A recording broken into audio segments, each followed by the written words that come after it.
At exactly 0710 local time, a powerful Tomahawk missile erupts from the steel deck of the mighty USS Spruance, screaming toward Iran. Then the heavy booster falls away, while a small turbofan spools to life, and the Tomahawk drops to 50 feet above the water. 4 seconds later, the next vertical cell fires, followed by another, marking the largest American military operation since the 2003 Iraq invasion. Iran was about to find out firsthand why Americans do not have free healthcare, as 8 missiles launch within only 90 short, violent seconds. 300 meters northwest, 2 other destroyers run the same drill, sending 25 Tomahawks racing along the wavetops toward the Iranian coast. These missiles fly between coastal surveillance stations, following complex routes specifically designed to exploit every single known gap in the Iranian radar coverage. Flight time to the naval bases on the southern coast is 40 minutes, and nobody in Iran has any idea these weapons are coming. Somewhere on the coast, an Iranian radar operator is probably drinking tea, watching a blank scope, with only 39 minutes of peace left. Tomahawks are patient and slow, flying at 550 miles per hour, which means 40 minutes of dangerous exposure over the open water. During this long flight, a single coastal radar ping could compromise the entire southern attack, putting the lives of many pilots at great risk. Everything now depends on the specialized aircraft that crossed the border ahead of them. Specifically, a wave of advanced Lucas drones flying deep inland. These drones are currently doing something that no American weapon has ever done before, challenging the entire foundation of the Iranian air defense network. An Iranian operator at a Bavar 373 battery watches a dozen slow-moving contacts materialize, pushing inland at barely 100 knots. The morning air is still and humid, masking the electronic signals that are now saturating the atmosphere with the invisible energy of modern warfare. Far below the missiles, the dark waters of the Persian Gulf reflect the rising sun, hiding the lethal shadows of the approaching American firepower. The Tomahawk cruise missile is a masterpiece of engineering, capable of navigating through narrow valleys and around obstacles with truly terrifying surgical precision. Each weapon carries a 1,000-pound warhead, enough to level a reinforced concrete building or sink a massive surface ship with one strike. While the missiles fly low, the strategic planning behind this mission is incredibly high, involving thousands of personnel across multiple branches of the military. The silence of the desert is about to be shattered by the thunder of explosions, signaling a new chapter in this long-standing conflict. Iranian commanders believe their borders are secure, yet they fail to realize that the digital eyes of the United States are watching their every move. High above the atmosphere, reconnaissance satellites transmit real-time data to the destroyers, ensuring that every missile remains perfectly on its intended course. This is the beginning of a coordinated symphony of destruction, where every note is played by a computer and every crescendo is a fireball. What you just saw blow up was a low-cost, unmanned combat attack system, or Lucas drone, operated by Task Force Scorpion Strike. These drones are manufactured by Spectral Works in Mesa, Arizona, having been reverse-engineered from the captured Iranian Shahed 136s. Each unit costs only $35,000 to produce, yet they are currently the most important aircraft flying over the Iranian territory. The Iranian operator fires again, wasting another $1 million on a machine that costs less than a common American heavy-duty pickup truck. This is cost-exchange warfare at an industrial scale, designed to bleed the Iranian military of their most expensive and limited defensive resources. Every interceptor that chases a cheap drone is one fewer in the magazine when 25 Tomahawk cruise missiles show up very soon. Even worse, Every time the battery fires, it broadcasts its exact position to the passive sensors on the F-35s crossing the Iraqi border. That operator is spending his ammunition while simultaneously painting a bright red target on his own forehead for the waiting American stealth fighters. The Iranian air defense commanders are celebrating their small wins, but they are about to discover something absolutely devastating in a few minutes. Those interceptors they just burned through were desperately needed to stop the massive wave of weapons that is currently approaching from the west. Task Force Scorpion Strike spent years perfecting this decoy strategy, knowing that the Iranian radar systems would be unable to distinguish the threats. The Lucas drones fly in tight formations, mimicking the radar signature of much larger and more dangerous strike aircraft to confuse the enemy. This digital deception creates a chaotic environment where the defenders are forced to make life or death decisions in just a few seconds. As the drones reach the inner ring of the defense network, they begin to emit electronic noise that further blinds the local sensors. The ground crews are working frantically to reload their missile launchers, unaware that the real threat is still several miles away from them. In the high-pressure world of modern aerial combat, information is the most valuable currency, and the Iranians are currently going completely bankrupt.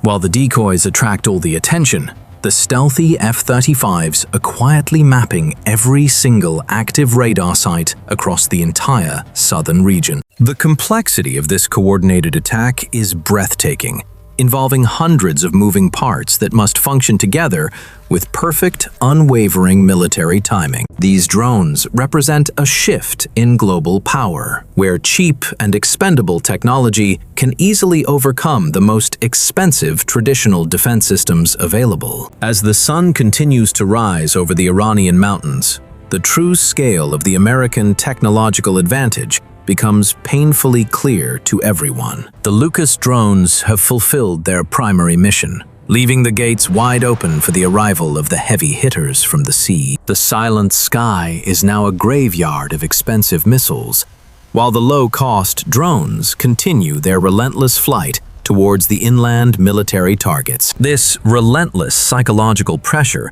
is intended to force the Iranian command to make critical mistakes that will eventually lead to their total defeat. What crossed the Iraqi border next was not a $35,000 drone, but a wave of deadly Israeli strike fighters. 12 F-15I Rams had been climbing east through Iraqi airspace for 90 minutes, hidden behind a screen of silent F-35I Adirs jets. These advanced electronic warfare suites were passively cataloging every radar emission along the Iranian border, while they were broadcasting absolutely nothing at all. The Rams flew within the electromagnetic shadow of the stealth fighters, each one carrying a heavy Rampage missile under its metal fuselage. At exactly 0805 local time, the massive formation reached its planned launch altitude over the rugged terrain of western Iraq. The lead weapons officer in the back seat watched his targeting display update, receiving refined coordinates via the secure Link 16 network. As the pilot squeezed the release trigger, 2,500 pounds dropped away, causing the jet to pitch up suddenly. Below the fighter, the solid rocket motor ignited, and the weapon punched through the sound barrier, trailing a wide and visible exhaust plume. 11 more Rampage missiles released within seconds of each other, now accelerating beyond anything that Iran could ever hope to intercept today. While a Tomahawk needs 45 minutes to reach Tehran, these supersonic weapons cover that same distance in only a few minutes. This critical time gap is the entire ballgame, as it gives the defenders no time to react before the impact occurs. At exactly 0810, everything arrives at once, with the supersonic warheads hitting their high-value targets with functionally zero warning. The office of the Supreme Leader on Pastor Street takes multiple direct hits, reducing several buildings to broken concrete and smoke columns. Within minutes, the F-35E Adirs crossed the border, carrying precision-guided munitions, showcasing the incredible power of their advanced sensor fusion technology. The pilot does not flip between different radar screens because the onboard computers merge all sensor data into one single clear picture. He sees every Iranian radar still operating within 200 miles, along with the precise coordinates of the buildings he must destroy. Iran spent 30 long years building an integrated air defense network, yet the F-35 turned it into a simple highlight reel overnight. He releases a small diameter bomb, which glides over 40 miles from the release point to hit its target with incredible precision. The bomb punches through the roof of the Ministry of Defense and detonates on the 3rd floor, where military planning documents live. Across Tehran, this lethal pattern repeats at the Ministry of Intelligence, the Atomic Energy Headquarters, and the secret Parchin Military Research Complex. These sites were specifically selected because they cannot be rebuilt quickly, effectively severing the administrative nervous system of the entire Iranian military. As the stealth fighters operate over the capital, they are carefully managing their fuel, while the most capable defense systems finally wake. 700 meters south of the smoke over Tehran, the Tomahawks finally reached the southern coast at 0812 local time. The first warhead hits the Asaluya naval base, causing the command building to fold inward and the fuel storage to catch fire. A massive column of black smoke punches straight up through the morning humidity, visible for many miles across the Persian Gulf coast. 4 minutes later, an F-15E Strike Eagle from the 48th Fighter Wing rolls in from the north at 18,000 feet. The weapons systems officer in the back seat has been staring at this specific target for 40 minutes on his radar display. It is a hardened concrete shelter with a half-moon roof, designed to protect the dangerous PayCap-class fast attack boats inside. These are the very boats that Iran built to swarm the strategic Strait of Hormuz and overwhelm large oil tankers and ships. Today, nobody is sprinting anywhere because the Strike Eagle designates the shelter and confirms a solid GPS lock for the final strike. 2,000 pounds of high explosives drop off the centerline station as the JDAM tail kit begins its rapid flight adjustments. The bomb punches through the concrete arch and detonates inside the shelter, where the resulting overpressure has absolutely nowhere to go. The walls blow outward, while the roof pancakes down onto the boats like a massive metal fist, closing with incredible, lethal force. Below the climbing jet, the Strait of Hormuz sits quiet and open, despite 40 years of Iranian threats to choke the economy. 500 miles east, the aircraft carrier USS Abraham Lincoln is making 30 knots into a steady headwind to launch more fighters. On the flight deck, a Super Hornet from the Black Aces sits on Catapult 1 with both engines at full military power. The catapult officer drops to one knee and touches the deck, sending the shuttle forward from 0 to high speed instantly. 4 Gs of force shove the pilot's spine into his ejection seat as he heads toward the deep water port of Chabahar. Tomahawks hit the command post 20 minutes ago, but the submarine piers are still standing and must be destroyed by the Hornets. A Ghadir-class submarine could carry mines into the shipping lanes, so the lead Hornet rolls in with a heavy precision bomb. His wingman follows 30 seconds later, putting a second 2,000-pounder into the dry dock facility to ensure total structural destruction. If you cannot fuel or repair a submarine, it might as well be an expensive lawn ornament sitting uselessly on the shore. A third pair of fighters targets the anti-ship missile battery on the coastal bluff, which could threaten coalition warships in the area. 2 small-diameter bombs are released, and within seconds, the entire coastal battery ceases to exist as a viable military threat. 3 hours into the operation, the weapon Iran was counting on finally gives itself away to the waiting electronic eyes today. After Israel dismantled virtually all of Iran's Russian-supplied S-300 batteries, Iranian engineers built a domestic replacement called the SA-65. This mobile phased array radar has a range of 150 kilometers, representing the ceiling of Iranian military technology capability. An EA-18G Growler from the Lincoln Air Wing catches the first emission as the battery commander switches to fire control mode.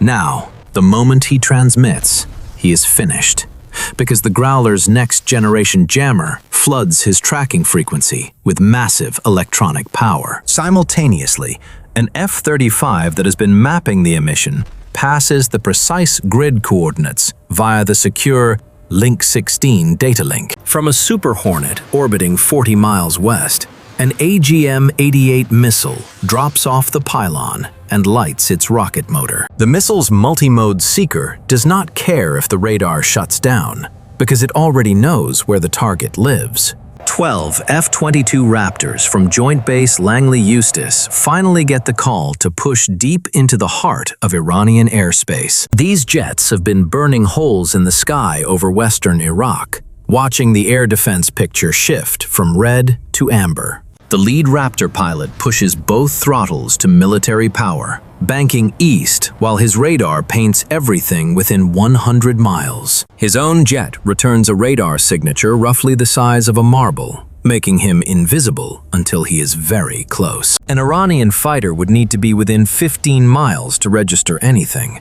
but by then, his missiles are already away. The Raptors are not here to shoot down fighters, but to listen and catalog every electronic emission on the ground below. The ANALR-94 is the most effective electronic warfare suite ever mounted on a fighter, with 30 antennas embedded across the airframe. As the Raptor cruises over central Iran, the system quietly logs a mobile SAM battery that thinks it is safely hidden. The coordinates are tagged and forwarded to an F-15E orbiting 60 miles behind, making the next striker's job much easier today. The Iranian Air Force stays on the ground, which is a smart choice given the overwhelming technological superiority of the coalition forces. High above the chaos, the Raptors act as the ultimate quarterbacks, directing the flow of battle with their superior sensor fusion. Every piece of data collected by these stealthy ghosts provides a clearer picture for the entire strike package following close behind. The Iranian commanders are blinded by electronic noise,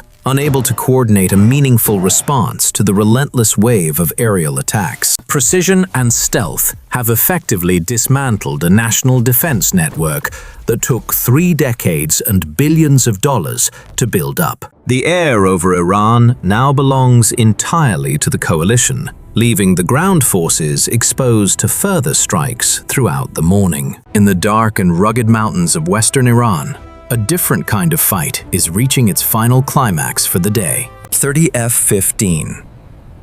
RAMs, loaded with Rafael Spice glide bombs, are hunting for the mobile ballistic missile launchers in the deep valleys. These heavy trucks carry, raise, and fire missiles capable of reaching many Israeli cities, bringing total destruction with very little warning. An Iranian crew can drive a Shahab 3 out of a tunnel, connect fuel lines, and launch in under 30 short minutes.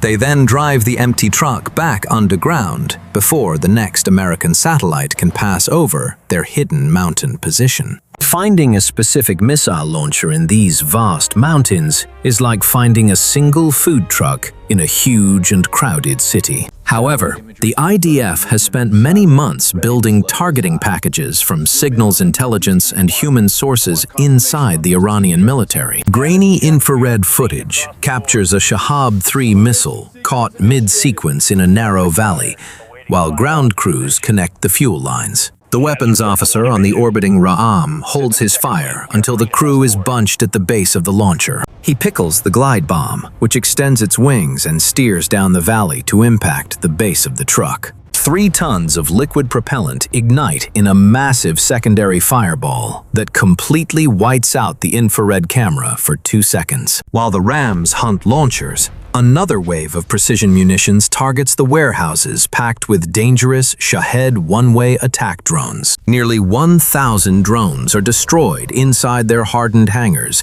preventing the planned Iranian retaliation from ever happening this afternoon. Simultaneously, American strikes hammer the underground bunkers and fiber optic nodes, to sever all communications between the Iranian military leaders. Iran's internet drops to only 4% of its normal level, as confirmed by global network monitoring groups throughout the day. Even with the communications blackout, a hacked prayer app is still able to push a simple message to millions of phones. The digital message tells the citizens that help has finally arrived, signaling the end of the current regime's total control. The air operation has successfully dismantled the most critical components of the Iranian military infrastructure in just a few short hours. These coordinated strikes ensure that the region remains safe from the threat of ballistic missiles and swarms of hostile attack drones. As the smoke clears over the devastated military bases, the true cost of challenging American and Israeli air power is finally revealed. If you found this detailed analysis interesting, please like this video and subscribe to the Apex Warfare channel for more content. Be sure to watch our other video explaining how the United States military completely annihilated the Iranian nuclear program very recently.